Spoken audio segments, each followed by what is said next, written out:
বাবা আমি তোকে কিছু বলতে চাই বাবা। এই বুড়ো, তোকে বলছি না তোর ছেলের কাছে কিছু বলবি না, তারপর কেন বলতে গেছিলি?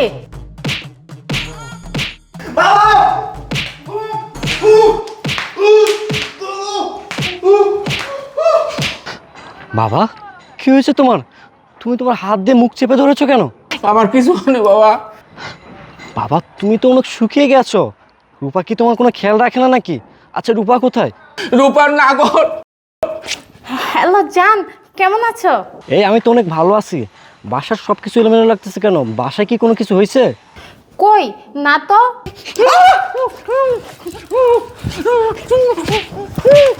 বাবা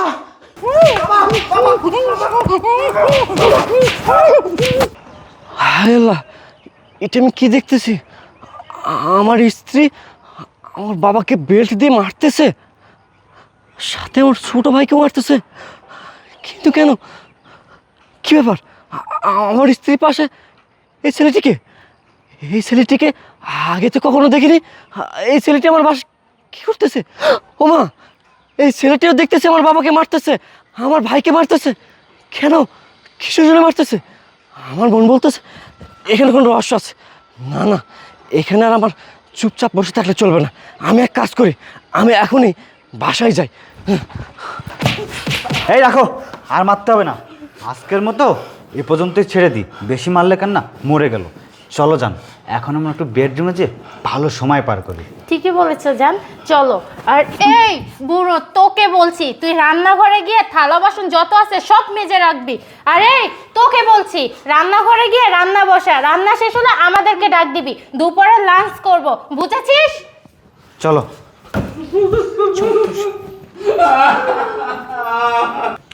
আচ্ছা, আমি একটা বিষয় না কিছুতে বুঝতে পারছি না, তুমি ওদেরকে এত নির্যাতন কেন করো? আরে ওদেরকে আমি কেন নির্যাতন করি জানো? ওদেরকে না আমার একদমই সহ্য হয় না, বোঝা। তার জন্য আমি বেশি করে নির্যাতন করি, তারা যেন আমার নির্যাতন সহ্য না করতে পেরে গ্রামের বাড়ি চলে যায়। ও আচ্ছা, সবই বুঝলাম, কিন্তু তোমার স্বামী তো একজন পুলিশ অফিসার। যদি একবার জানতে পারে যে আমরা ওদের সাথে এইসব করতেছি, তাহলে আমাদের হাল কি করবে একবার ভেবে দেখছো?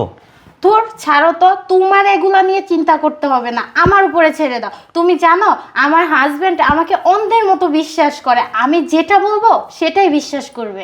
ও এই এই সময় আবার কে আসলো?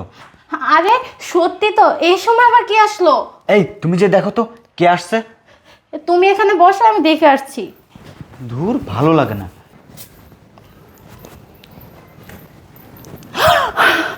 হায় আল্লাহ, এটা দেখি আমার স্বামী। তার না 1 মাস পরে আসার কথা ছিল, এখনই চলে আসছে। এখন আমি কি করি? আগে ওকে লুকাই। এই আমার স্বামী এসে পড়েছে, তাড়াতাড়ি লুকাও। আরে কি করছো? এখানে তো দেখে ফেলবে। ওখানে যাও, এখানে আসো। এখানেও দেখে ফেলবে, ওখানে চলো। আরে এখানেও দেখা যায়। তুমি এক কাজ করো, দরজার পিছনে লুকিয়ে পড়ো। চলো। এই শুনো, আমি না বলা পর্যন্ত তুমি এখান থেকে বের হবে না, ঠিক আছে? একদম চুপ হয়ে থাকো।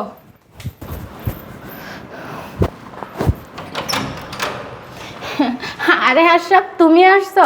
তোমার না আরো 1 মাস পরে আসার কথা? হ্যাঁ, আমার 1 মাস পরে আসার কথা ছিল, কিন্তু 1 মাস আগে চলে আসি। কেন? তুমি আমাকে দেখে কি খুশি হওনি? হ্যাঁ, আমি অনেক খুশি হয়েছি। জানো রূপা, কেন জানি আমার বাবার কথা, ভাইয়ের কথা খুব মনে পড়তেছিল, আর তোমাকেও দেখতে খুব ইচ্ছে করতেছিল, তাই চলে আসছি। ও আচ্ছা, তুমি বেডরুমে যাও, আমি আসছি। ঠিক আছে।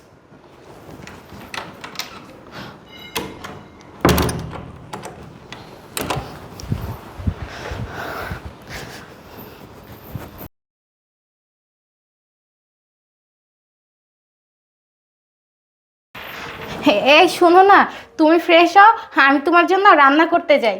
না না রূপা, তার আর প্রয়োজন হবে না। শোনো রূপা, আমি ভাবতেছি আজকে তোমাকে একটা ম্যাজিক দেখাবো। ম্যাজিক? কি ম্যাজিক দেখাবে? আমাদের রুমে তুমি আর আমি ছাড়া আর তো কেউ নেই, তাই না? হ্যাঁ। এখন আমি ম্যাজিক দেখানোর পর এখানে 3 জন মানুষ হয়ে যাবে। আরে তুমি এসব কি বলছো? তোমার কি মাথা ঠিক আছে? আমার মাথা ঠিক নাই, তাই না? আমার মাথা ঠিকই আছে, কিন্তু মাথা ঠিক নেই তোর। আমি কি বলতেছি বুঝতেছিস না তাই না? ঠিক আছে, আমি তোকে বুঝিয়ে দিচ্ছি। সর। এই শাহরুখ, এদিকে আয়। বলতো এটা কে? আরে একে একে তো আমি চিনি না, মনে হয় যে বাড়িতে চুরি করতে আসছে। এই আমি চুরি করতে আসছি মানে? ভাই আমি কোনো চোর না, আমি হচ্ছে আপনার স্ত্রী। এই, কি বললি তুই? বয়ফ্রেন্ড? এই কথা বলতে তুই লজ্জা করো না? তোর সাথে হিসাব একটু পরেই করতেছি। আর এই, তোর মনে একটা বারো প্রশ্ন জাগে নাই যে মানুষটা 1 মাস পর আসার কথা ছিল, সেই মানুষটা 1 মাস আগে কেন আসছে? শোন, তোর সাথে যখন আমি কলে কথা বলি তখন তুই ভেবেছিলি আমি আমার লাইনটা কেটে দিয়েছি, কিন্তু না, আমি আমার লাইনটা কাটি নাই। তুই আর তোর নাগর মিলে আমার বাবার সাথে, আমার ভাইয়ের সাথে যা যা করেছিস আমি সব কিছু দেখতে পেয়েছি, সব কিছু শুনতে পেয়েছি। শুধুমাত্র তোকে আর তোর নাগরকে হাতে নাতে ধরার জন্যই আমি আসছি। তুই আমার বাবার উপর, আমার ভাইয়ের উপর প্রতিনিয়ত অত্যাচার নির্যাতন করতি, যেটা তুই আমাকে কখনোই বলতি না। এই আমি তোকে কি দেই নাই? পুলিশের চাকরি করতেছি কিসের জন্য? তোর যখন যেটা লাগতেছে তোর সামনে আমি সেটাই হাজির করে দিচ্ছি। তোর কাছে আমার একটাই চাওয়া ছিল, সেটা হচ্ছে আমার বাবার, আমার ভাইয়ের দেখাশোনার দায়িত্ব একমাত্র তোর। কারণ আমি ছাড়া আমার বাবার, আমার ভাইয়ের এই দুনিয়াতে আর কেউ নাই। কিন্তু তুই কি করলি? দিনের পর দিন আমার বাবার সাথে, আমার ভাইয়ের সাথে খারাপ ব্যবহার করলি, তাদের উপর অত্যাচার নির্যাতন করলি, ইভেন তাদেরকে বাসা বাড়ির চাকর বানিয়ে রেখেছিস। কেন রেখেছিস? কিসের জন্য রেখেছিস? এই আমি তোকে কেন বিয়ে করেছিলাম? কিসের জন্য বিয়ে করেছিলাম? তোকে বিয়ে করেছিলাম শুধুমাত্র এই পরিবারটার জন্য, আমার ভাইটার জন্য, আমার বাবাটার জন্য। কিন্তু তুই আমার কথা রাখিস নাই। এই তুই কি জানিস আমার এই লাইফে আমার বাবার অবদান কত, আমার ভাইয়ের অবদান কত? আমি যখন অনেক ছোট তখন আমার মা মারা যায়। আমার মায়ের মুখটি কেমন তা আমার মনে নাই। আমার বাবা মায়ের স্নেহ মমতা, বাবার শাসন দিয়ে আমাকে মানুষের মতো মানুষ করেছেন। আমার জন্য আমার বাবা বিয়ে পর্যন্ত করে নাই। সেই মানুষটাকে তুই ছাড় দিস নাই। আমার বাবা অসুস্থ মানুষ, তোর কি একটু দয়া হয় নাই? একটু মায়া হয় নাই? আজকে যদি আমার বাবার জায়গায়, আমার ভাইয়ের জায়গায় তোর বাবা হতো, তোর ভাই হতো, তুই কি পারতি এমন জঘন্য কাজ করতে? তোর কি বিবেকে এতটুকু বাড়তেছে না? তুই যা করেছিস অন্যায় করতেছিস। আমি কাকে কি বলতেছি? এতটুকু বিবেক মনুষ্যত্ব বোধ যদি তোর থাকতো তাহলে এমন জঘন্য কাজ তুই কখনো করতে পারতি না। তুই শুধু আমার বাবার উপর, আমার ভাইয়ের উপর অত্যাচার নির্যাতন করেই থেমে থাকিসনি। দিনের পর দিন আমার ভালোবাসা বিশ্বাসকে পুঁজি করে আমারই বেডরুমে তোর নাগরকে নে রঙ্গলীলা রাসলীলা করেছিস। আমার ভাবতে অবাক লাগতেছে তোর মতো নর্দমার কিটের সাথে আমি এতদিন সংসার করতেছিলাম। সিস, তুই এতটা খারাপ। মানুষ ঠিকই বলে অন্ধকে কখনো পথ দেখাতে নেই। এই বেঈমান নারী, তুই তোর অবস্থানটা ভুলে গেলি কিভাবে? তুই তো ছিলে অজপাড়া গায়ের একজন অবহেলিত মেয়ে। সেখান থেকে আমি তোকে তুলে নে ভালো একটা ফ্যামিলি দিয়েছি, ভালো একটা সংসার দিয়েছি, ভালো একটা শ্বশুর দিয়েছি, কিন্তু তুই তার কদর করলি না। অ্যাটলিস্ট তুই আমার ভালোবাসা পর্যন্ত বুঝলি না। না না, যে নারী আমার বাবাকে ভালোবাসতে পারে না, আমার ভাইকে ভালোবাসতে পারে না, তাদেরকে সম্মান দিতে জানে না, সেই রকম স্ত্রী আমার আর দরকার নাই। এই নাগর, তোর কথা আমি কি বলবো?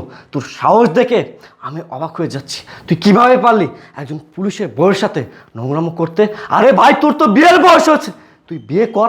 তোর স্ত্রীর সাথে যদি এমনটা কেউ করতো তাহলে তোর কেমন লাগতো? তুই যে হাত দিয়ে, যে পা দিয়ে আমার বাবাকে আঘাত করেছিস, আমার ভাইকে আঘাত করেছিস, আমি চাইলেই তোদের হাত পা আমি ভেঙে দিতে পারতাম, কিন্তু আমি সেগুলো করব না। কারণ আমি আইনের লোক, আইনের প্রতি শ্রদ্ধাশীল। আমি থানায় ইনফর্ম করে দিয়েছি, পুলিশ আসতেছে, তোদেরকে শাস্তি পেতেই হবে, কঠিন শাস্তি। থাক তোরা এখানে। এই আশরাফ, আশরাফ কথা শোনো। এই দরজা খুলো, কি করছো তুমি? এখন কি করব? সব তোমার দোষ। তুমি কেন স্বীকার করলে যে তুমি আমার বয়ফ্রেন্ড? হ্যাঁ, এখন তো সব দোষ আমারই হবে।